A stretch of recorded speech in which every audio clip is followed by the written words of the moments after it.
Fatalities in the Eastern Cape jumped by 22 in just one day, with 4 collisions in the province recording multiple fatalities just yesterday. Last night, 12 people died in a crash near Dutywa, and that brings the total of road deaths since the start of this festive season to at least 89. Authorities are concerned about the rising death toll on the roads. SABC News reporter Nkululeko Nyembezi has the story.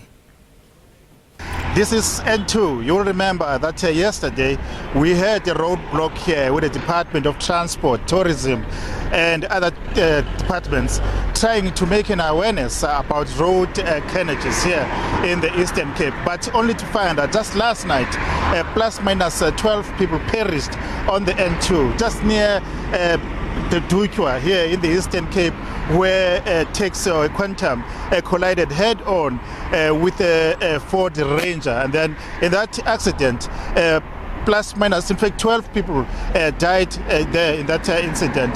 But people continue to ask themselves as to what is it that they need to be done to make sure that at least we minimize these accidents on our roads. You will remember that some of the people, they are saying that the main contributing issues here is the use of alcohol, reckless driving, drunken driving, and speeding. Those are the contributing factors in these accidents. But now I'm joined by a traffic specialist here in the Eastern Cape, Mr. Pomacha, who's going to tell us more about these issues, because it seems as if it's continuing to be the problem, especially on festive season. Mr. Tsepo, for sure you must be very also shocked about what is going on in the Eastern Cape.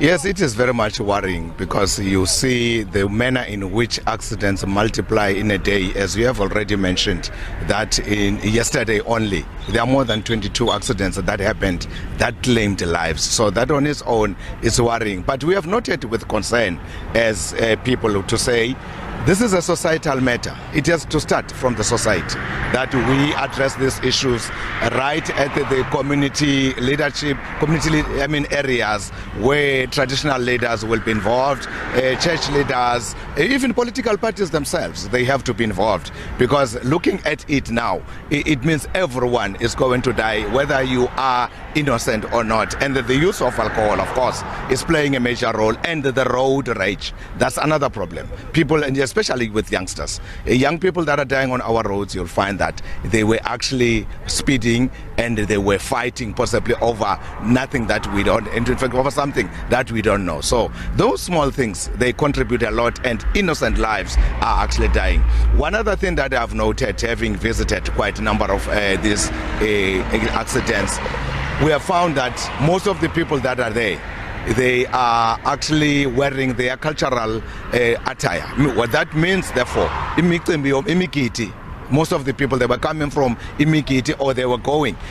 Then that one, it tells you that alcohol is involved, because people likely can't celebrate with alcohol, which means now the campaigns that are there, they have to be taken further now to addressing these issues right from the society.